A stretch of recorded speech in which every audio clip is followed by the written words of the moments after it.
When I first watched this movie, I was absolutely obsessed. So 15 years later, I decided to read the book and realized it was nothing like the movie at all. Keep watching to find out what book I'm talking about today. Hey y'all, it's Denanyoh, and today we are talking about two books, but really one book, and most specifically the movie and how the book compares to the movie. So today we're talking about the book, The Devil Wears Prada. We're also talking about the second book, Revenge Wears Prada.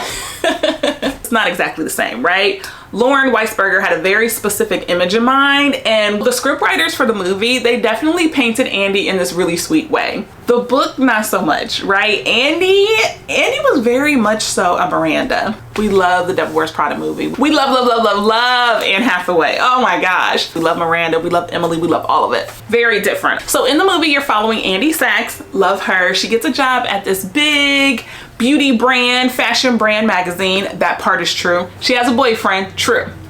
In the movie, she's dating a chef, and he talks about how, oh, it's okay, your job is silly. I'm making port wine reductions, right? Which is where you take the wine and you water it down.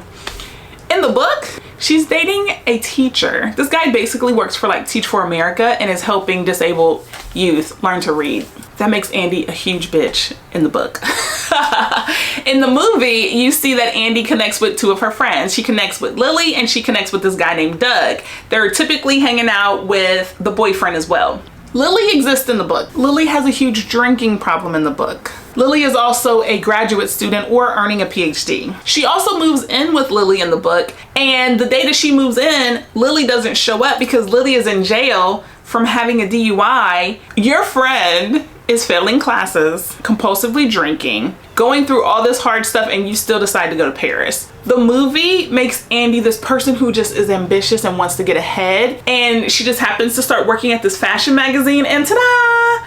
Wow, this is the thing that's going to skyrocket her. Andy is cutthroat in the book. Andy is like, oh my God, I really need to connect with Lily, but I'm not a behavioral therapist, so I'm still gonna go. Miranda in the movie is really strict, similar to this. You know, you get the whole coat thrown over the desk, and are you going to do the things that I say, and why are you eating the fat chowder? All of the stuff that we love about the movie. But the book leans way heavier into anxious attachment. Typically, when you think about anxious attachment, you think about it in the context of a dating relationship, right? Are they gonna text me back? Where are they? Are they thinking about me? Oh, it's been 12 hours since I've heard from them. Where's my good morning text?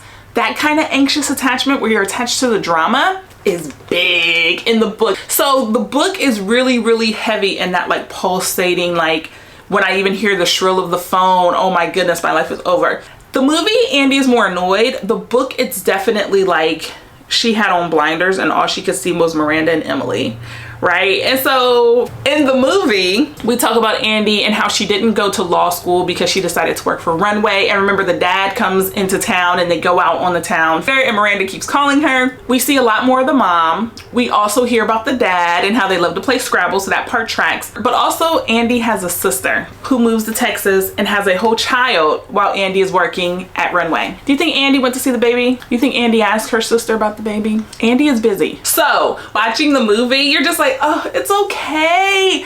Everybody makes concessions. Everybody makes compromises for their first job. Yes. Thankfully, Andy got out before she was too caught up. In the book, Andy would ignore her family, overlook substance abuse. Andy would not have been as lovable if they made it exactly like the book. And this is why scriptwriters exist. This is why at the beginning of a film, it'll say based on the book, The Devil Wears Prada, because it's not exactly the same, right? I think what's fascinating about it is that it's not that Andy specifically looked and said, my friend is drowning right now. Do I want to help? No, I'll take a call. But she definitely said the urgency of Miranda making my life miserable is more important than the fact that I just became an aunt. Is more important than the fact that my friend is battling substance abuse. Is more important than the fact that my boyfriend, I never have time for him and he's teaching disabled youth how to learn how to read, right? Like, if you're a person who's like, I love the movie, I don't want to read the book, I don't think it'll make you dislike the movie. And also if you're a person who's like, the movie was kind of a little lame, you might be the type that will absolutely love the book, because the book has all those extra details where it's way more than clothes and fashion. Reading the book did not make me dislike the movie, and it also is building anticipation for the second movie, because in the second book, which I've also started reading, you get to see them in a whole different place. And so I'm actually excited that I will have read the book first, and now we get to see how the movie is going to be a little bit different, right? So there's actually a third book called When Life Gives You Lululemons, and I've read that and I didn't realize they were all in the same theme. So when I get done reading Revenge Wears Prada, I'm gonna have to go reread When Life Gives You Lululemons, because I didn't realize it was the same.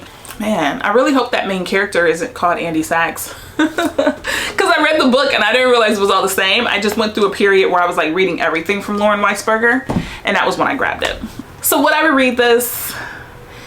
In a couple years, right? I recently left a corporate retail job, and the anxious attachment from the book was very similar to some of the things I've seen in that job. So I'll need a couple of years of separation before I'm able to read the book again, but I'll go watch the movie right now. All right, y'all. So if you enjoyed this book review, you will absolutely love this next one. Okay, so I will see you in the next one. Talk to you later.